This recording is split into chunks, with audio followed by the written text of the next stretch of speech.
Hello friends, I hope आप लोग ठीक होंगे।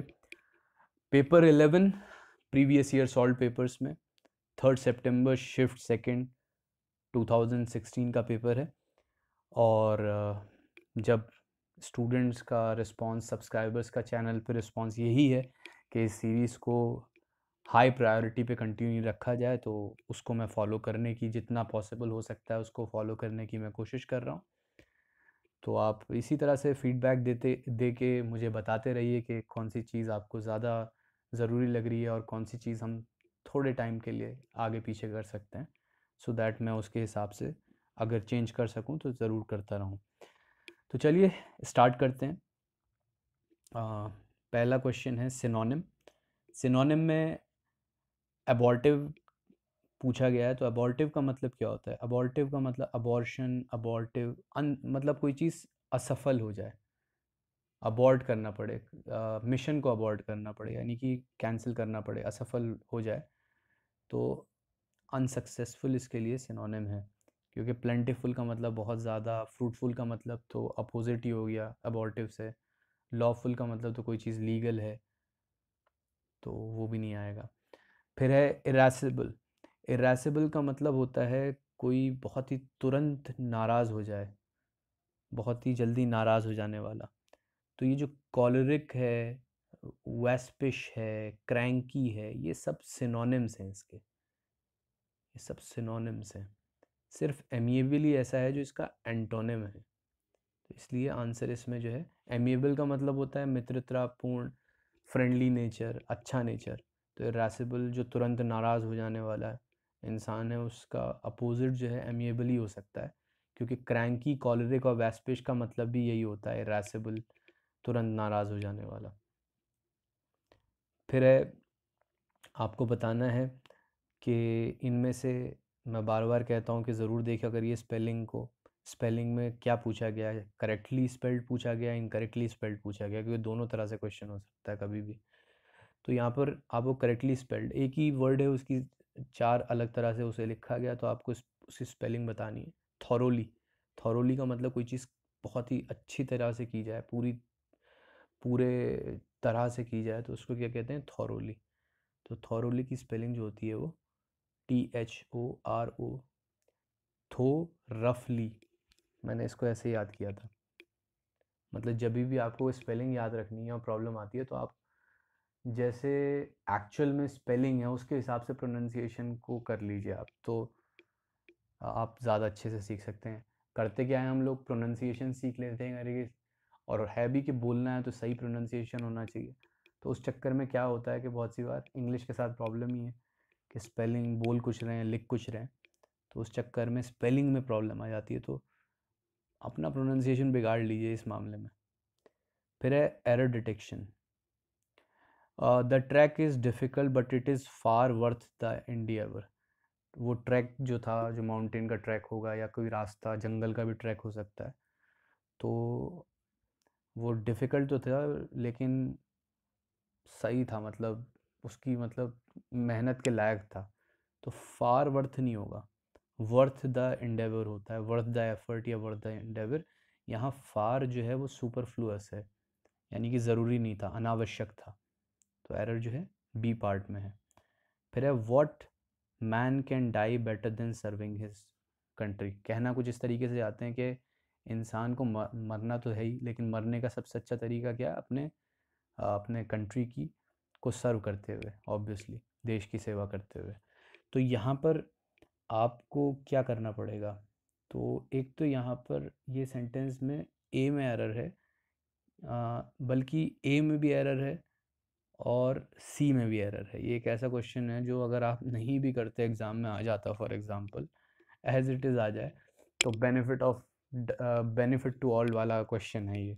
यानी कि छोड़ भी देते तो भी चल जाता, लेकिन सही भी कर देते तो भी चल जाता, नंबर पूरे मिलते सबको।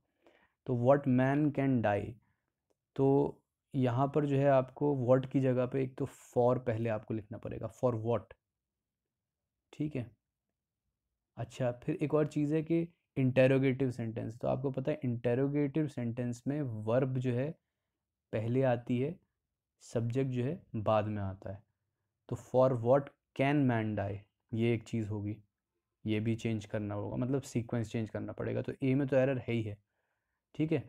बेटर देन, सर्विंग की जगह पे होगा बेटर देन।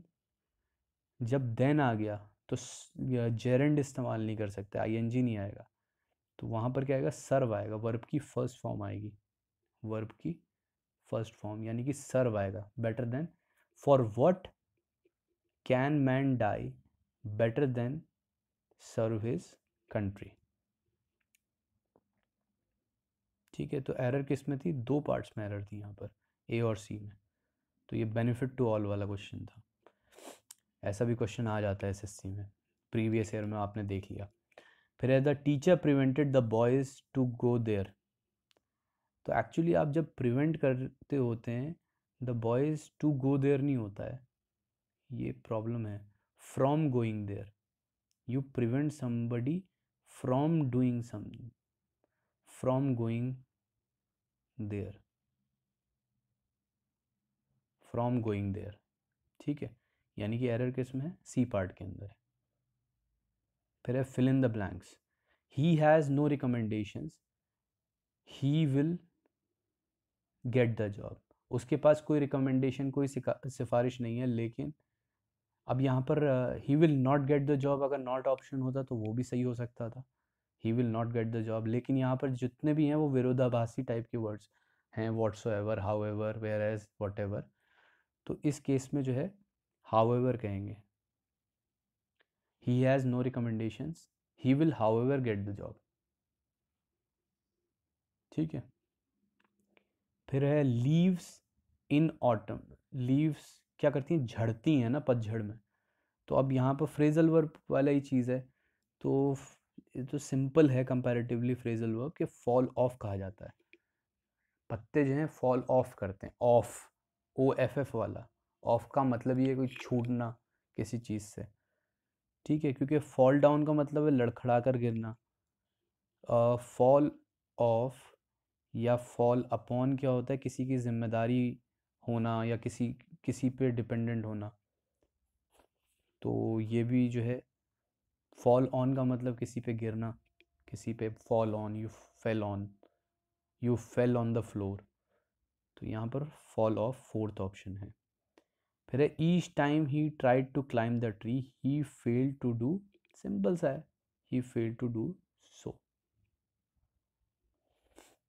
फिर है idioms phrases, a cuckoo in the nest, a cuckoo in the nest कहते हैं किसको, जब कोई अनवेलकम इंट्रूडर आ जाए, यानी कि जो अनचाहा आदमी है वो घुसपैठ करे, घुसपैठिया हो, तो उसको क्या कहते हैं, a cuckoo in the nest.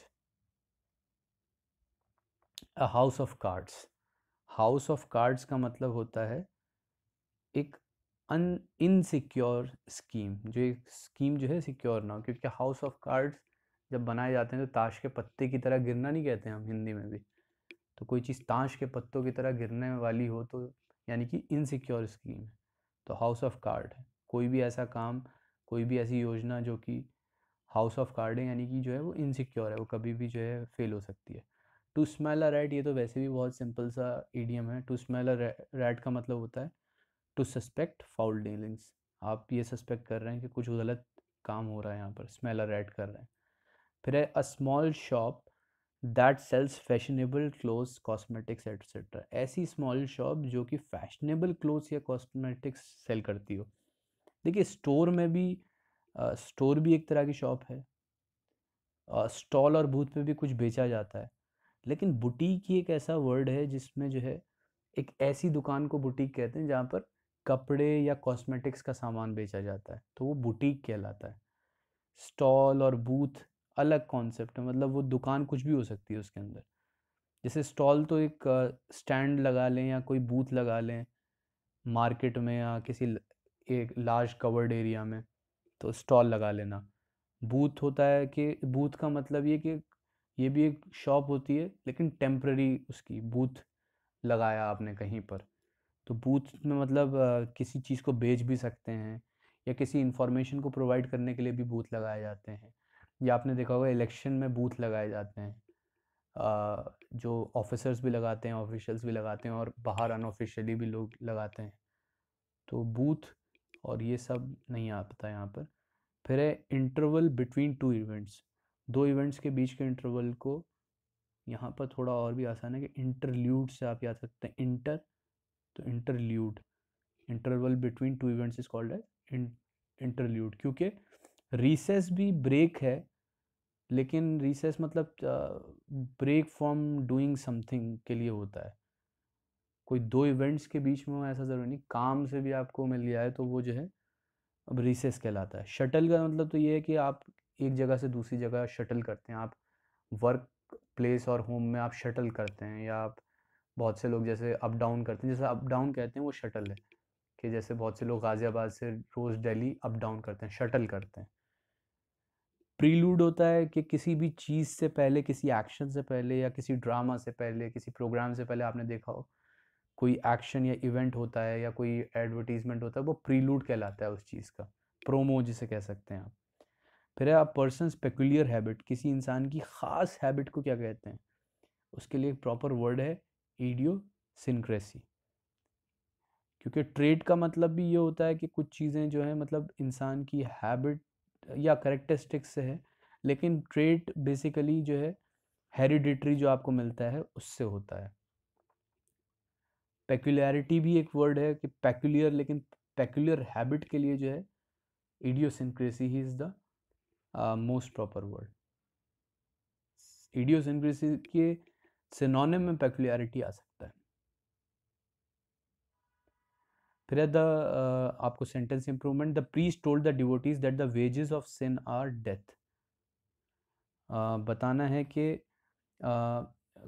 Priest ने बताया भक्तों को, डिवोटीज को, कि जो वेजेस ऑफ सिन है वो डेथ है, यानी कि वेजेस ऑफ सिन यहाँ पर हो रहा है कि सिन का इफ़ेक्ट क्या पड़ता है, गुनाहों का, पापों का क्या होता है, इफ़ेक्ट पड़ता है कि डेथ आ जाती है।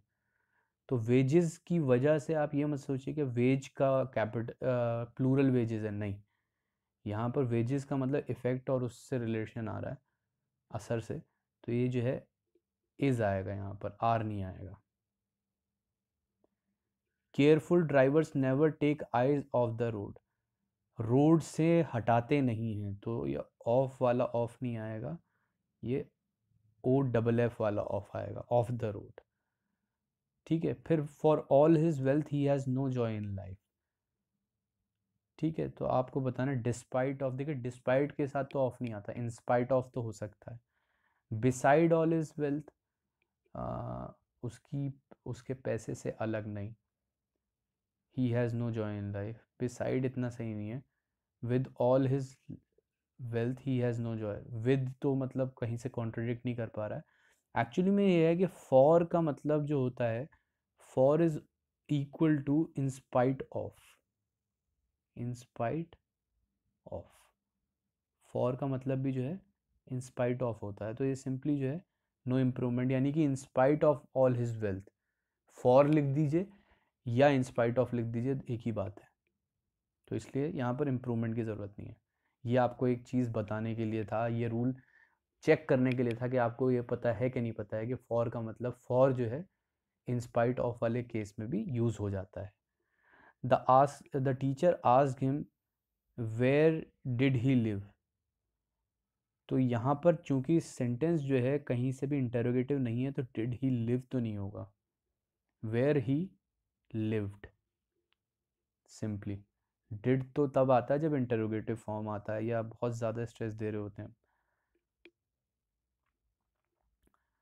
The meeting was advance until the following Monday, advance की गई या सस्पेंडेड या फॉरवर्डेड, एक्चुअली में एडजर्न्ड होती है मीटिंग जब हम आगे बढ़ा देते हैं उसकी डेट को, तो एडजर्न्ड याद रखिए। फिर of the reading comprehension RC short form में लिख दिया है। Of the many changes that have taken place thanks to liberalisation, a major one is that today's youngsters are earning more than ever before. Liberalisation के बहुत से changes में एक बड़ा चेंज ये भी है कि आज के यंगस्टर्स जो हैं पहले से काफ़ी ज़्यादा कमा रहे हैं, मतलब पहली जनरेशन, पहले टाइम के कंपैरिजन में। In some cases they draw even fatter salaries their parents, और बहुत से केसेस में अपने पेरेंट्स से भी ज़्यादा कमा रहे हैं, जबकि पेरेंट्स जो हैं कितने साल से काम कर रहे होंगे, 20 25 30 साल से, उनसे भी ज़्यादा कमा ले रहे हैं शुरुआत में कुछ साल जॉब करके। But are they blowing it up or sensibly saving it, क्या वो उसको उड़ा दे रहे हैं या जो है उसको सेंसिबली सेव कर रहे हैं? Though some tend to splurge there though some tend to splurge, comma होना चाहिए था यहाँ पर, there are many who have started saving.